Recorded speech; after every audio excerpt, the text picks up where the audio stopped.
believe that everything and everybody is more important than we are. And while we know that we have a responsibility to our families, to our husbands, to our children, to our lovers, to our community, to our work, there is no greater responsibility than the responsibility we have to ourselves. And it's so often that we hear, and I know you hear it all the time, you black women are so evil. Don't we hear it all the time? And it's not that black women are evil. It's that we are tired.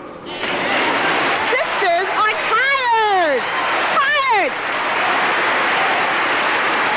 If you look at the work, you know, what we have to do is really empathize with each other. We have to seek to understand what each other's lives are like. Sisters have a long and glorious history of work, a real painful history of work. You think about what black women did in this country. We washed, cooked, cleaned, and ironed for our families, took care of our parents, took care of our grandparents when necessary, our husbands' parents and grandparents.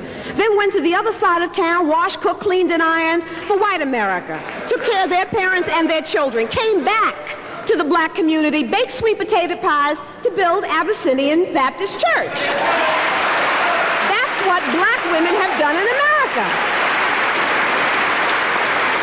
So I think that maybe I can explain something. Sisters, you know, what sisters are saying to brothers today is that we're just tired.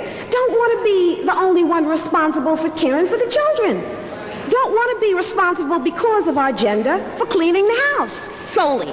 Don't want to be responsible for the cooking, the cleaning, the washing, the ironing, the taking the kids to, you know, to the hairdresser, to the barber, to all the services that they need in order to look good and grow. We don't want that to be our responsibility because of our gender.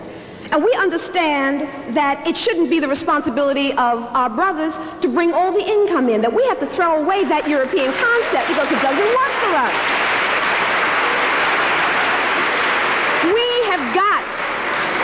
We've got to become partners in this. I can't help but just feeling, I'm not even looking at Reg, but I can feel you. This is a brother. Reg, just stand up for a moment because I want the brothers to see you. This is Reginald Oliver. He is married to the editor of Essence, my partner. No, they don't think you're my husband. He's married to the woman who really makes my life possible, the person who I work with more closely than anybody on the magazine. This is a brother, Reginald. I hope I don't embarrass you by saying this. This is a brother who is deeply spiritual, who is loving and caring. This is a brother who takes care of all the cooking in the home.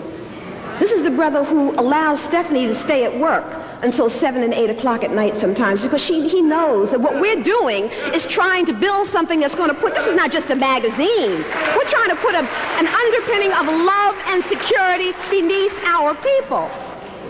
So Reg doesn't say because Stephanie is a woman, she's got to cook, she's got to clean, she's got to wash, she's got to iron. Reg says the business that I'm doing leaves me closer to home. I have more flexible time than you do. I'm going to take care of business. And he's a man, a whole man.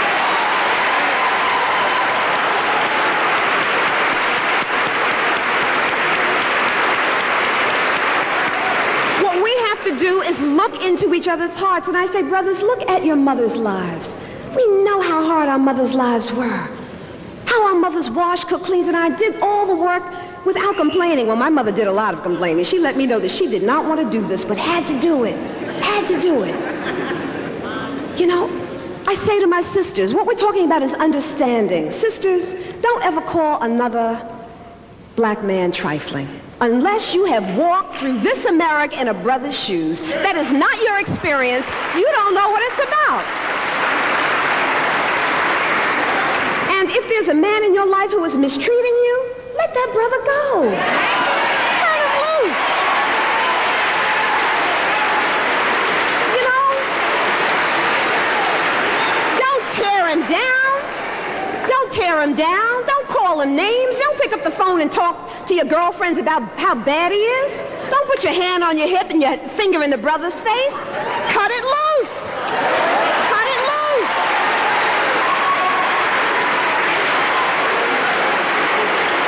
You know, the very women, I have really never said this, but this has been stirring in my heart for a long time. The very sisters who I hear say, there are no good men, there are none available, there aren't enough healthy ones to love, have no men. The ones who say that have no men. Because you know one thing I know about life? Whatever you believe is so in your life.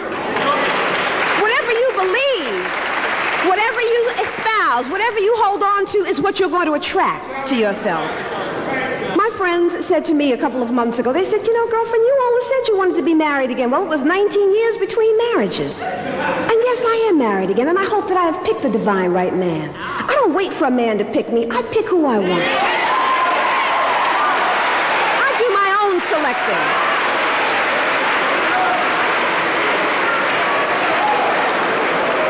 And I mean, I don't know, because you know what I do know? I know that there are no guarantees, that nothing is, not even the next breath is promised. So I don't know if that relationship is going to be there tonight.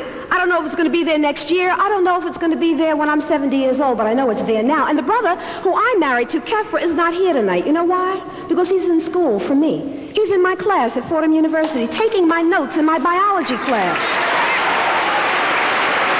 But let me tell you, when people first heard that I was going out with Kefra Burns, a brother who was living in a 2-room apartment in Harlem, a poet, a righteous brother who loves and serves black people, people shook their heads and said, what is Susan Taylor going out with Kefra Burns for? She should be with somebody who's a corporate captain or an ambassador. Everybody knows what's best for you better than you. And you see, if you don't take quiet time, if you don't get to know yourself, if you don't practice loving yourself, you'll believe what other people tell you. I say to sisters all the time, sisters will tell me, you know, I really want a good man. I want a relationship. And I'll say, well, what about so-and-so? And invariably a sister will say, I can't go out with him. He's shorter than me. Oh, I can't go out with him. He's got a bald spot. I can't go out with him. That brother has no money. I can't go out with him because that brother messes up his verbs. Oh, okay. Well, you know what I say? I'll say to the sister, well, I thought you were looking for love. If you're looking for love, you've got to look beyond the accoutrement. You've got to look beyond what that sister looks like. Because we're not going to always be fine, firm, and forever 22. Okay?